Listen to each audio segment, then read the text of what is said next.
قربانیوں کو شاید صحیح تھا دنیا کو باور ہی نہیں کرا پا رہی. وہ جو ایک نیریٹو دنیا کو ایڈجسٹ کرا رہا تھا کہ جی دیکھیں ہماری فوج کتنی قربانی دے رہی ہے, کیونکہ جو گورنمنٹ خود اپنی لیجیٹیمیسی نہیں قائم کر سکی, اپنی آپ کی جو ایک جو رجسٹرڈ ہی کرا پائی حکومت کرنے کی مین جو شے تھی, وہ دنیا کو کیا باور کرے گی کہ ہماری فوج کیا قربانی. تو خان صاحب نے کہا کہ ہماری قربانیاں بہت ہیں لیکن وہ ریٹرک شاید رجسٹرڈ نہیں ہو پا رہا. پھر انہوں نے کہا کہ پچھلے 1.5 سال میں جو کچھ ہو رہا ہے پاکستان میں, چاہے وہ 26ویں آئینی ترمیم ہے, چاہے وہ پیکا کا آرڈیننس ہے, چاہے وہ جو اس وقت ہائی کورٹ میں ججز لگائے جا رہے ہیں جو کہ ڈفرینٹ پولیٹیکل پارٹیز کے ججز ہیں جنہوں نے کل کو سپریم کورٹ کے ججز لگنا ہے, تو وہ کہہ رہے تھے کہ فیوچر میں کون سا انصاف جا کے ملے گا. سو پاکستان کے جو ایشوز ہیں انہوں نے ان 6 ایشوز پہ محیط کر کے بتا دیا, جیسے قائد اعظم کے 1929 میں 14 نکات تھے, 2025 کے خان صاحب کی بھی نکات ہوں گے. خط کے بتا رہے ہیں پوائنٹس آپ نے بتائے, لیکن مسئلہ یہ ہے نا کہ جہاں خط لکھا گیا وہاں سے جواب جو آیا ہے وہ بھی آپ کو معلوم ہے نا. انہوں نے کہا کہ پہلے تو ہمیں خط ہی نہیں ملا اور پھر اس میں ان کو دلچسپی بھی نہیں ہے, انہوں نے کہا. تو سر آپ نہیں سمجھتے کہ اس پیغام میں بھی ایک پیغام چھپا ہوا ہے کہ آپ لوگ بھی اپنی اداؤں پہ ذرا غور کریں. کیا صرف اسٹیبلشمنٹ ہی وہ وجہ ہے جس سے دوریاں پیدا ہو رہی ہیں سر؟ صرف اسٹیبلشمنٹ ہی ہے وہ؟ آپ کے اپنے لوگ جو خاص طور پہ پاکستان سے باہر بیٹھے ہوئے ہیں, کیا ان کی وجہ سے دوریاں پیدا نہیں ہو رہی ہیں؟ اچھا ویسے پارس بھی ایک بات ہے, ہم آج سے 1.5 سال پہلے جب آپ کو کہتے تھے کہ ہم صرف اس سے بات کریں گے جس کے پاس طاقت ہے تو ہمارے پر تنقید کیجیے, آپ پولیٹیکل لوگوں سے بات نہیں کرتے. پولیٹیکل لوگوں سے بات کر کے دیکھ لی تو اس کا الٹیمیٹ رزلٹ آپ نے دیکھ لیا کہ ہمیں جس قسم کی لیٹے پڑے ہیں جناب, لمبے ہوئے پڑے ہیں. آپ نے مشروط بات کی, آپ نے غیر مشروط نہیں کی. کبھی مشروط مذاکرات کامیاب ہوتے ہیں؟ ہاں جی میری بات سن لیجیے. ہم وہاں سے واپس آ گئے. اس کا یہ مقصد نہیں ہے کہ ہم بہت زیادہ مطلب اب اس وقت ہمارے پاس کوئی آپشن نہیں ہے یا ایشو. پوائنٹ یہ ہے کہ جو لوگ میٹر کرتے ہیں پاکستان میں ان کو باور کرایا جا رہا ہے کہ اب وہ رسپونڈ کرے نہ کرے, وہ اس کو پازیٹیو لیں یا نہیں, قوم تو دیکھ رہی ہے. الٹیمیٹلی دیکھیں پاور کا مین کوریڈور آپ ٹھیک کہہ رہے ہیں. اور نواز صاحب دیکھیں ماضی میں بھی سیاسی جماعتیں ہی ان سے بات کرتی رہی اور اپنے معاملات کو بہتر کرتی رہی, اس میں تو کوئی دو رائے نہیں ہے. لیکن میں آپ سے یہ کہہ رہی ہوں سر کہ کیا دوریاں صرف اسٹیبلشمنٹ کی وجہ سے ہو رہی ہیں؟ اب دیکھیں کل آپ لوگ یوم سیاہ منا رہے ہیں, کیا اس وقت سر آپ اپنے جو پی ٹی آئی کے میرا سوال سنیے گا نواز صاحب, پی ٹی آئی کے رہنماؤں کے آپ بیانات سن لیں سر. اب وہ علی امین گنڈا پور کی جگہ جنید اکبر نے لے لی اور وہ پھر وہ گولیاں کھانے اور لاشوں کی باتیں شروع کر دی ہیں. وہاں جو نعرے لگے وہ بھی آپ کے علم میں ہیں. تو سر ایسے خط و کتابت کا کوئی فائدہ ہوگا, ایسی باتوں کا فائدہ ہوگا جو آپ لوگ کر رہے ہیں؟ میں کروں, اگر علی امین یا جنید اکبر کی بات کسی کو ترش لگی ہو تو کیا میرا سوال اس وقت جو حکومت میں لوگ ان سے نہیں پہنچتا؟ کیا آپ میں سے کسی ایک نے اکنالج بھی کیا کہ 26 نومبر کو 14 تھی کسی ایک شہید آپ کی حکومت میں سے بھی چلا گیا؟ بلکہ ہمیں یہ گفتگو سننے کو ملتی ہے کہ اگر تم لوگوں نے 8 فروری کو پھر احتجاج کیا, اگر وہ اسی طرح کا ہوا تو وہی کچھ ہوگا جو 26 نومبر کو ہوگا. اگر اس مائنڈ سیٹ کے ساتھ ہم آپریٹ کریں تو کبھی ان کو بھی کوئی برا کہے گا یا ساری صرف ہماری سٹیٹ پہ؟ دیکھیں ہم تو ریسیونگ اینڈ پہ, مطلب لیڈرشپ بھی ہماری جیل میں, خان صاحب بھی جیل میں, ان کی بیوی مطلب بشرا آپا کا کوئی لینا نہیں, اس کو دوبارہ آپ نے جیل میں ڈال. سلام کریں کہ یہ سوالات صرف آپ کی طرف نہیں اٹھے, گورنمنٹ سے بھی اتنے ہی تنقیدی اور سخت سوالات اس پہ کیے گئے ہیں. اب کل آپ بات جو کریں خیبر پختونخوا میں آپ بڑا احتجاج کر لیں گے, بڑا جلسہ آپ کر لیں گے اونباز صاحب, لیکن کہ ہر ضلع میں آپ احتجاج کر سکیں گے وہی ہے نا مسئلہ کہ آپ کو اجازت تو دی نہیں گئی ہے, پھر کیا ہوگا؟ پاکستان میں کیا پاکستان پنجاب میں پچھلے 1.5 سال سے کہیں اجازت نہیں. حالات یہ ہیں کہ اس وقت ہمارے ایک ایم پی جو اپنے گھر کی طرف جا رہے تھے پروٹیسٹ کرنے کی تیاری کے لیے, ان کو گرفتار کر دیا. کرنل شعیب امان ہمارا لئیس ایم پی, ان کو گرفتار کر لیا. اس وقت تمام ہماری لیڈرشپ پنجاب کے اپنے گھروں سے باہر ہے, باشمول میرے, اور کل صبح اپنے کہیں جہاں ہوگا ایک اچھا پروٹیسٹ کریں گے تاکہ دنیا کو باور کرائیں کہ یہ جو 1 سال پہلے پاکستان میں ہوا تھا یہ انپریسیڈنٹڈ ہے. لوگوں میں آپ نے کرپشن سنی ہوگی, چوری ڈاکے سنے ہوں گے, اس طرح عوام کے مینڈیٹ پہ, اور یقین کریں 5-10 ہزار کی جو کرپشن ہے نا رکھتی ہے, 1 لاکھ ووٹ کی چوری کر کے اس طرح کے لوگوں کو پاکستان کے نصیب کے اوپر نافذ کرنا. ذرا حکومت سے اس پہ پوچھ لیتے ہیں جو پوائنٹس آپ بھی اٹھا رہے ہیں. طارق فضل چوہدری صاحب, یہ آپ کی حکومت نے آئی ٹی اور انٹرنیٹ کا کیا حال کر دیا ہے سر؟ اب جو پیغام رسانی ہے وہ خطوط کے ذریعے ہوگی, اب سبھی خطوط لکھنے کے اوپر آ گئے ہیں, چاہے وہ سپریم کورٹ کے ججز ہوں, ہائی کورٹ کے ججز ہوں یا خان صاحب ہوں. تو سر کچھ تو خیال کریں آپ ذرا.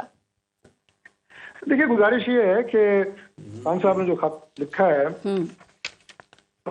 وہ ظاہر ہے ان کی اپنی ایک سویٹ ول ہے, لیکن میں سمجھتا ہوں کہ اس سے زیادہ امپورٹنٹ بات یہ ہے کہ جو مذاکرات ہو رہے تھے گورنمنٹ میں اور اپوزیشن میں, وہ اگر کسی نتیجہ خیز مرحلے میں داخل ہو جاتے تو وہ زیادہ امپورٹنٹ بات تھی, اور اس سے جو نتائج نکلنے تھے وہ ملک کے لیے اور پاکستان میں پولیٹیکل سسٹم کے لیے بہت بہتری آ سکتی تھی. اس میں سنجیدگی کی ضرورت تھی, لیکن انفارچونیٹلی ہمیں ڈیڈ لائنز ملتی رہیں گورنمنٹ کو اپوزیشن کی طرف سے، اور وہ بھی میڈیا کے ذریعے موسٹ آف دا ٹائم، کہ جی کمیشن فلاں تاریخ تک نہ بنا تو ہم مذاکرات کو معطل کر دیں گے. وہ تاریخ آنے سے ایک ہفتہ پہلے ہی مذاکرات کو اپوزیشن نے معطل کر دیا. تو اس سے تھوڑا آپ کو نا غیر سنجیدگی نظر آتی ہے. ٹھیک ہے، ہم سمجھتے ہیں کہ آج بھی مذاکرات کے دروازے کھلے ہیں. آج بھی اسپیکر صاحب نے کہا ہے کہ وہ دروازے بند نہیں ہیں. پرائم منسٹر نے آپ کو ہاؤس کمیٹی کی یعنی پارلیمانی کمیٹی کی بات کی ہے اور آپ کو ایک وے فارورڈ بتایا ہے، ایک پولیٹیکل مائنڈ بتایا ہے کہ راستے موجود ہیں کہ ہم مل بیٹھ کے ان تنازعات کو یا ان ایشوز کو جو اس وقت میڈیا کی بھی زینت بنے ہوئے ہیں اور ہر جگہ ڈسکس ہو رہے ہیں پبلک میں، ان کو کسی سولوشن کی طرف لے کے جائیں. وہ بات زیادہ امپورٹنٹ تھی. ایک سیکنڈ ضرورت تھی، لیکن دیکھیں وہ بھی کہتے ہیں کہ آپ بھی سنجیدہ نہیں تھے، کیونکہ آپ کے یہاں جو خواجہ آصف اور رانا ثناء اللہ صاحب ہیں، آپ کو پتا ہے وہ بھی بیان بازی سے نہیں باز آتے سر. اور پھر وہ کہتے ہیں مذاکراتی کمیٹی کے جو ایک ممبر تھے حامد رضا صاحب، ان کو ڈیورنگ مذاکرات گرفتار کرنا، چھاپے مارنا، تو ان کی بھی پھر ایک لسٹ ہے. میں آپ سے صرف ابھی یہ جاننا چاہ رہی ہوں کہ آپ سمجھتے ہیں خان صاحب نے جو خط لکھا وہ ان کی کمزوری ہے؟ چونکہ پی ٹی آئی کہہ رہی ہے کہ ہم نے انتباہ کیا ہے کہ اگر آپ نے اپنی پالیسیز تبدیل نہ کی تو ادارے اور عوام میں دوریاں پیدا ہوں گی مزید. دیکھیے میں عمران خان کی اس کو کمزوری کے حوالے سے تو نہیں کہوں گا، لیکن میں یہ کہوں گا کہ اس خط کی کوئی نہ حیثیت ہے، نہ اس کی کوئی ویلیو ہے، نہ اس میں کوئی ریلیونٹ باتیں کی گئی ہیں. جو باتیں بھی کی گئی ہیں وہ حقیقت سے دور دور تک ان کا کوئی تعلق نہیں ہے. اور جس بات کے اوپر میں دوبارہ یہ بات کہوں گا کہ بات آگے بڑھ سکتی تھی وہ مذاکرات تھے، وہ پولیٹیکل ٹیبل تھا. اور یہ جو میں نے آپ سے کہا کہ میڈیا کے اوپر آ کے مذاکرات کے حوالے سے گفتگو ہوتی ہے، کمیشن بن سکتا ہے نہیں بن سکتا، اس میں لکونا کیا ہے، ضروری کیوں ہے، یہ میڈیا پہ ڈسکس نہیں ہونا چاہیے. مجھے اور سینیٹر صاحب کو، میرے بھائی کو یہاں پہ اس پہ بحث نہیں کرنی چاہیے، بلکہ ان کی مذاکراتی ٹیم کو اور ہماری مذاکراتی ٹیم کو ٹیبل کے اوپر بیٹھ کے بات کرنی چاہیے. یہ بن سکتا ہے تو بننا چاہیے، نہیں بن سکتا تو کیوں نہیں بن سکتا، یہ باتیں وہاں ہونی چاہیے. آج بھی دروازہ کھلا ہے، آج دوبارہ ہم نے ری ایٹریٹ کیا ہے کہ اس کے اوپر آگے بیٹھ کے بات کریں. آپ کو بھی پتا تھا خطوط کی بات ہے، آپ کو بھی پتا تھا مذاکرات سے پہلے کہ یہ مذاکرات جو ہیں وہ ہو پائیں گے یا نہیں، چونکہ انہوں نے جوڈیشل کمیشن کی اور سیاسی قیدیوں کی رہائی کی تو سر رکھی ہوئی تھی نا ڈیمانڈ، پہلے مشروط مذاکرات ہی ان کی طرف سے کیے جا رہے تھے. تو پتا تو آپ دونوں کو تھا، تو لگ رہا تھا کہ یہ صرف ٹائم کا ضیاع ہی ہو رہا ہے. پھر یہ آئے واش ہے شاید کمیٹیز جو بنائی گئی تھی. فارس میں اپنی پارٹی کے ان لوگوں میں سے ہوں اور آپ یقیناً گواہ ہیں اس بات کی، سینیٹر صاحب گواہ ہیں اس بات کے کہ جب عملی طور پہ یہ مذاکرات جب منعقد ہوئے اور طے پایا کہ ہم مل بیٹھیں گے، اس سے کم از کم 6 مہینے پہلوں سے میں کہہ رہا ہوں کہ مذاکرات ہونے چاہیے، بات چیت ہونی چاہیے. سیاست مذاکرات کا نام ہے، ایک دوسرے کو برداشت کرنے کا نام ہے، ایک دوسرے کے نظریات کو، ایک دوسرے کے وجود کو برداشت کرنے کا نام ہے. لیکن اپوزیشن نے عدم برداشت کا جو رویہ رکھا ہوا ہے وہ شروع سے رکھا ہوا ہے، اور عمران خان نے بطور وزیر اعظم بھی جو عدم برداشت کا رویہ رکھا ہوا ہے، کسی کو ٹالریٹ نہیں کرنا، کسی سے بات نہیں کرنی، نفرت انگیز سیاست. طارق فضل چودھری صاحب، ابھی آپ پی ٹی آئی کے رہنماؤں کے بیانات سن لیجئے سر. وہ تو اسی طرح کی پھر بیانات دیے جا رہے ہیں جیسے کہ 26 نومبر پہ ہم سن رہے تھے، وہ پھر گولیاں کھانے کی باتیں شروع کر دی گئی ہیں. تو آپ کیا سمجھتے ہیں کہ پھر ہم ایک، اللہ نہ کرے خدا نہ خواستہ، ہم ایک اور المیے کے لیے تیار ہیں پھر، چونکہ کل وہ یوم سیاہ منا رہے ہیں؟ دیکھیں یوم سیاہ وہ ضرور منائیں، اس کا جواب ہم سیاسی طور پہ دیں گے، کیونکہ ہم سیاسی لوگ ہیں، ہم پالیٹکس اور جمہوریت پہ یقین رکھنے والے لوگ ہیں. وہ اگر یوم سیاہ منائیں گے تو ہم ان کو بتائیں گے کہ سیاسی طریقے سے یوم سیاہ کا جواب کیا ہے. کوئی گولیوں کی بات نہیں ہے، کوئی تشدد کی بات نہیں ہے، لیکن میں اپنے دوستوں کو یہ مشورہ ضرور دوں گا کہ خدا کا واسطہ ہے ہوش کے ناخن لیں. آپ نے پرامن احتجاج کا نام لے کے پاکستان کی سیاست میں تشدد کو، فتنہ، فساد اور انتشار کو فروغ دیا ہے. یہ پرامن احتجاج جو آپ کہتے ہیں اور اس کے بعد کرتے آپ حملہ ہیں اسلام آباد پہ، اس سے باز رہیں، اور اس سے ملک کو نقصان ہو رہا ہے، سسٹم کو نقصان ہو رہا ہے. آپ پاکستان کا فائدہ اور بھلا نہیں کر رہے. لیکن اگر آپ احتجاج کی اجازت ان کو دے دیتے تو اس میں کیا مذائقہ ہے؟ چلے قذافی اسٹیڈیم میں نہ صحیح، اس علاقے میں نہیں، میں پنجاب کی بات کر رہی ہوں، کہیں دور دراز. ویسے بھی آپ نے ان کے احتجاج کے لیے مویشی منڈیاں مختص کر لی ہیں نا، وہ جگہیں آپ نے ڈھونڈ لی ہیں. تو اگر آپ ان کو دے دیں احتجاج کی اجازت تو اس سے بھی ایک اچھا پیغام نہیں جائے گا؟ میں کہتا ہوں کہ یہ بھلے اسلام آباد ہو، ہمارا صوبائی دارالحکومت ہو، لاہور ہو، کسی اور جگہ احتجاج کریں، شوق سے کریں، لیکن جب یہ پرامن احتجاج کی اجازت مانگتے ہیں، اس کے بعد جو یہ کرتے ہیں وہ نہ پرامن احتجاج ہوتا ہے، نہ سیاسی احتجاج ہوتا ہے، نہ وہ کوئی آئینی احتجاج ہوتا ہے، وہ تشدد سے بھرا ہوا ایک ایسا پروگرام ہوتا ہے کہ جس سے کسی بھی شہر کے شہری جو ہیں وہ نہ ان کی جان و مال محفوظ رہتی ہے، نہ پراپرٹی محفوظ رہتی ہے، نہ امن کی صورتحال محفوظ رہتی ہے. آپ مجھے بات بتائیں کہ جب بھی کے پی سے مارچ کیا انہوں نے گولیوں کی بات نہیں کی، مرنے مارنے کی بات نہیں کی، انہوں نے سر پہ کفن نہیں باندھے. آپ جہاد پہ جا رہے ہیں، آپ کسی دوسرے ملک میں حملہ کرنے جا رہے ہیں، جنید اکبر ابھی بھی کر رہے ہیں. ٹھیک ہے، رائٹ سر. آپ سمجھتے ہیں مفتی کفایت اللہ صاحب کہ پاکستان تحریک انصاف کو احتجاج کی اجازت ملنی چاہیے؟ چونکہ آپ اکثر کہتے ہیں نا کہ بچہ پیدا نہیں ہوا تو کیسے پتہ یہ برا ہے یا نیک ہے. بسم اللہ الرحمن الرحیم. احتجاج تو ان کا آئینی حق. طارق فضل چودھری صاحب جس طرح جس لہجے میں بات کریں تو کل یہ اپوزیشن میں تھے نا، تو یہی باتیں تو یہی کر رہے تھے. تو آج کی اپوزیشن، کل کی حکومت اور کل کی اپوزیشن، تو ہم ایک ایسی بات نہ کریں جو کل ہمارے لیے مسئلہ پیدا. وہ احتجاج کرنا چاہتے ہیں، احتجاج کریں، یہ ان کا حق. وہ خط لکھنا چاہتے ہیں تو خط تو مذاکرات سے مایوسی کے بعد لکھا ہے نا. یعنی اگر آپ مذاکرات میں کمیٹی یعنی یہ تو طے کیے کہ بیٹھیں گے، ساتھ یہ بھی طے کیے کہ کوئی بات نہیں مانیں گے. مذاکرات میں نشے و فراز تو آتا ہے نا، تو وہ اپنے بانی سے ملنا چاہتے ہیں، انہوں نے ملاقات نہیں کروائی. دونوں طرف سے شرائط بھی رکھ دی گئی نا، پھر پی ٹی آئی نے بھی رکھی. ٹھیک ہے، یعنی وہ کہتے ہیں ہم بڑے سے ملنا چاہتے ہیں، یہ تو کوئی ملنے میں کیا بات ہے، تو مل لیتے، کچھ باتیں ہو جاتی. جوڈیشل کمیشن کی شرط رکھی نا، وہ کہتے ہیں پہلے جوڈیشل کمیشن بنائیں آپ 9 مئی پہ اور 26 نومبر دو تین مطالبات رکھے نا. دو رکھے. ایک یہ کہا کہ ہمیں ملنے دیں، تو اگر ان کی نیت ٹھیک ہوتی تو ملنے دیتے، کیا ہوتا. میں یہ کہتا ہوں کہ زیادہ ذمہ داری حالات کے خراب ہونے کی وہ پڑتی ہے حکومت پر. ان کی مجبوری ہے، یہ بیچارے کھڑے ہیں صابن کی ٹکیا پر، ان کو تو بہت احتیاط کرنی چاہیے، تکبر نہیں کرنا چاہیے. پھر ہم ابھی تک خاموش ہیں. نہیں، آپ خاموش نہیں ہیں مولانا صاحب، تو پھر نگاہوں کا مرکز ہے. لیکن کل انہوں نے اپوزیشن کے 2 دن پہلے اپوزیشن کے اجلاس میں شرکت کی، مشترکہ لائحہ عمل پہ مولانا صاحب نے دستخط کیے. کل وزیر اعظم مولانا صاحب سے ملنے ان کے گھر گئے. سر مجھے بتائیں، آپ کو کیا لگتا ہے کہ یہ دونوں مولانا صاحب کو اپنی طرف کرنے کے لیے کوششیں کر رہے ہیں، یا مولانا صاحب خود 2 کشتیوں کے سوار ہی رہیں گے؟ اصل میں جو مستقبل کا پس منظر ہے نا، وہ ایسا ہے کہ مولانا صاحب اور عمران خان ایک ساتھ جا رہے ہیں، اور یہ دونوں یہ حکومت کے لیے برداشت کے قابل 1 ہفتے کی حکومت رہ جائے گی. کیا ملیں گے تو یہ بیچارے وہ وزیر ہیں اور پروٹوکول ہے، تو آخری بار اس کو دیکھ رہے ہیں نا، تو ظاہر ہے ان کا. تو وزیر اعظم اس لیے ملے تھے مولانا فضل الرحمان صاحب سے کہ جی ان کے ساتھ اتحاد میں نہ جائیے گا. چہرہ دیکھنے میں 2 نفروں کا ثواب ہے. یہ کس لیے گئے تھے؟ آپ اپوزیشن میں ہیں تو پھر آپ جو انہوں نے اتحاد بنایا اس میں کیوں نہیں شامل ہو رہے سر؟ کس کے؟ اپوزیشن کا جو اتحاد ہے تحریک تحفظ آئین والا، اس میں ساری وہ جماعتیں جو حکومت کے ساتھ نہیں ہیں وہ اس اتحاد میں. آپ نہیں ہیں تو سوال تو اٹھیں گے نا. پھر ٹھیک ہے نا، ہم بیٹھ تو گئے نا، تو کس طرح ہم جا رہے ہیں؟ آپ اتحاد میں بھی آئے نا، بیٹھتے تو آپ رہتے ہیں ان سے. دیکھو آ جائیں گے.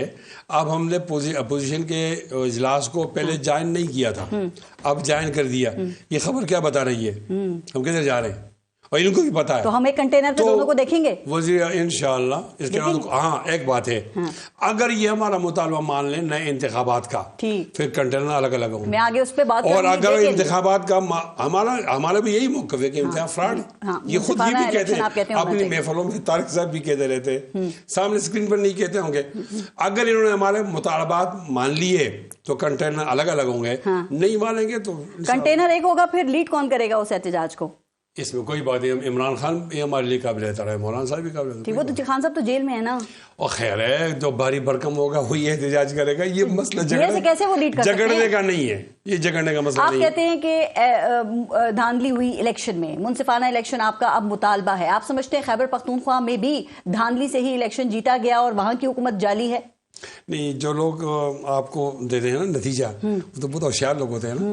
تو ایک جگہ آپ کو نتیجہ دیتے ہیں، ایک جگہ شک پیدا کرتے ہیں، ایک جگہ آپ کے خلاف دلیل دیتے ہیں. گول گول جواب نہیں. دھاندلی ہوئی یا نہیں ہوئی؟ خیبر پختونخوا میں دھاندلی ہوئی یا نہیں؟ خیبر میں ہوئی ہے، پنجاب میں ہوئی ہے، سندھ میں ہوئی ہے. جب نئے الیکشن ہوں گے تو خیبر کا سوال چلا جائے گا نا. پی ٹی آئی کو جتوایا ابھی خیبر پختونخوا میں. میں عرض کرتا ہوں نا، یہ تو وہ لوگ جو طاقتور ہیں ان سے پوچھنے کی بات ہے نا کہ آپ نے اسے کیوں کیا. میں عرض یہ کرنا چاہتا ہوں کہ نئے انتخابات ہمارا مطالبہ ہے صرف صوبہ سر خیبر پختونخوا میں نہیں، تمام ملک میں. جب نئے انتخابات ہوں گے تو وہاں بھی نئے انتخابات ہو جائیں گے. لیکن ایک بات، طاقتور لوگ جن کی آپ بات کر رہے ہیں، آپ کے خیال میں آپ کی کیا رائے کہ انہوں نے خیبر پختونخوا میں پی ٹی آئی کو کیوں جتوایا؟ میرے خیال میں وہ فیز 7 کے لیے تو ہے. فیز 7 کس کی؟ یہ دیکھو آپ کہنا کہ ہر جگہ ان کے سیٹ ان کو دے دی, ان کو سیٹ تو نہیں جی, دیکھو وہاں وہ جیت رہے ہیں, حکومت کر رہے ہیں. یعنی ایک پاپولر لوگ تو ہے نا, یعنی پاپولرٹی آپ مطلب یہ دکھانے کے لیے کہ ایک صوبے میں وہ جیت گئے ہیں اور اسی صوبے میں کل وہ اتنی احتجاج ان کریں کی گے. مقبولیت تھی کہ انہوں نے یہ لے لیا, بالکل زیرو پہ لگا دینا ان کے لیے مشکل تھا نا. تو وہ جو سوچتے ہیں نا تو بہت طریقے سے وہ تو سوچ لیا انہوں نے, لیکن کیا پی ٹی آئی کو حکومت لینا چاہیے تھی؟ اس کا مطلب پھر آپ کہہ رہے ہیں تو اسٹیبلشمنٹ وہاں کامیاب ہو گئی. پھر تو ظاہر ہے جب آپ راستے پہ سفر کرتے ہیں تو کہیں نہ کہیں آپ کو بیٹھ کر وہ آرام تو کرنا ہوتا ہے نا. تو پی ٹی آئی کی حکومت بس درخت کے نیچے ایک آرام سا ہے, وہ زیادہ اس کا فائدہ نہیں ہے. سائے کے لیے بیٹھے ہیں, یہ سائے کے نیچے. اور عباس صاحب سے ذرا اس پہ پوچھتی ہوں بریک کے بعد. بریک لیتے ہیں, دیکھتے رہیے گا نیوز بیٹ.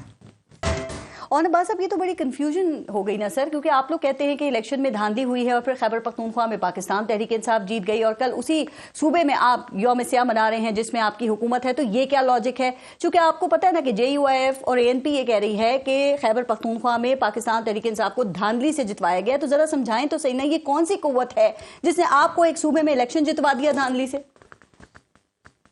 اچھا, آپ کے سوال کے دو نیریٹو, میں دونوں کو جواب دینے کی کوشش کروں گا, لیکن کسی طور پہ یہ نہیں ہو سکتا کہ ہم اس وقت جمعیت علماء اسلام کے ساتھ کنفرنٹیشن میں جائیں. پہلے تو پروٹیسٹ کیے کہ پروٹیسٹ کیوں ہو رہا ہے جہاں ہماری حکومت ہے, تو بڑا الٹیمیٹ پارٹی وہ جیتی ہے وہاں پہ جس کا لیڈر اس وقت جیل میں ہے. تو کیا ان کا پروٹیسٹ کرنا رائٹ ہی بنتا؟ پشاور کی ساری پورے KPK کی عوام نے عمران خان صاحب کو ووٹ دیا, آپ نے پاکستان کے سب سے پاپولر لیڈر کو جیل میں ڈال دیا. تو کیا KPK کے عوام کا احتجاج کرنا حق نہیں, بلکہ ان کا حق تو زیادہ بنتا ہے کیونکہ وہاں کی حکومت بھی ہے اور شاید ان کو روک بھی کوئی نہیں سکتا. تو احتجاج تو وہاں پہ ہوگا. جہاں تک آپ نے کہا مولانا صاحب سے سوال پوچھا, میں اس کو کلیریفائی کر دوں. مولانا صاحب کا کلیم ہے کہ 2 صوبوں میں, ایک بلوچستان اور KPK میں ان کے ساتھ زیادتی ہوئی ہے اور شاید ووٹ کے جو مینڈیٹ تھا ان آگے پیچھے گیا. بلوچستان تو بالکل ہے پڑا, اور KP میں بھی ہم نے شروع میں بھی کہہ دیا تھا کہ جہاں پہ مولانا صاحب یا ان کی پارٹی سمجھتی ہے ہم اس کے اوپر وہاں پہ اس کو انویسٹیگیشن کے لیے وہاں پہ راضی ہیں, کیونکہ دیکھیں پولیٹیکل جماعت ہے, ان کا رائٹ ہے, وہ سمجھتے ہیں ان کا زیادتی ہوئی ہے. اور اگر فیڈریشن میں پاکستان تحریک انصاف سمجھتی ہے کہ جیسے ہمارے ساتھ سندھ میں زیادتی ہوئی ہے, ہمارے ساتھ اگر کسی کا KP میں کلیم ہے تو جو رائٹ ہمارا ہے پڑا ہے وہاں پہ انویسٹیگیشن کا, وہ رائٹ دوسری کسی طور پہ. میں آپ کو ایگزامپل دوں, عمر ایوب صاحب کی ہری پور NA18 سے انہوں نے الیکشن کنٹیسٹ کیا, وہاں پہ مسلم لیگ نون کے کینڈیڈیٹ تھے بابر نواز, انہوں نے دھاندلی کی تحقیقات کے لیے الیکشن کمیشن میں گئے تو عمر ایوب نے ہائی کورٹ سے وہاں پہ حکم امتناع لے لیا. سر یہ پھر دیکھیں نا, یہ دورہ معیار نہیں. ایک عرض کروں ویسے, عمر ایوب صاحب لے رہے ہیں 1,60,000 ووٹ, ان کا مخالف لے رہا ہے 30,000. تحقیقات ہونے دینا سر. 1,30,000 کی لیڈ سے الیکشن جیت رہا ہے.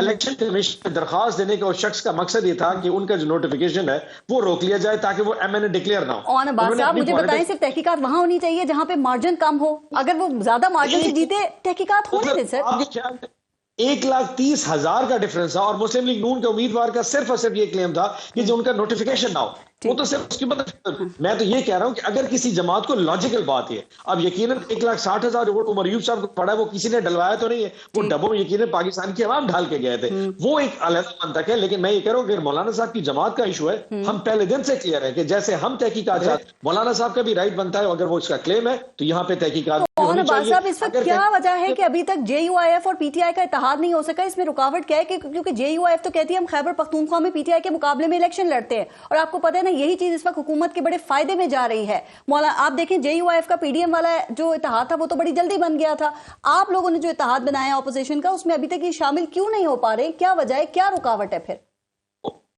دو بڑی وجوہات ہیں. ایک تو ہمارا جو پاسٹ ہسٹوریکل ریکارڈ ہے دونوں جماعتوں کا, وہ اتنا کوئی پلیزنٹ رہا نہیں ہے, ہمیشہ سے ہمارے اختلافات رہے آپس میں پارٹی میں.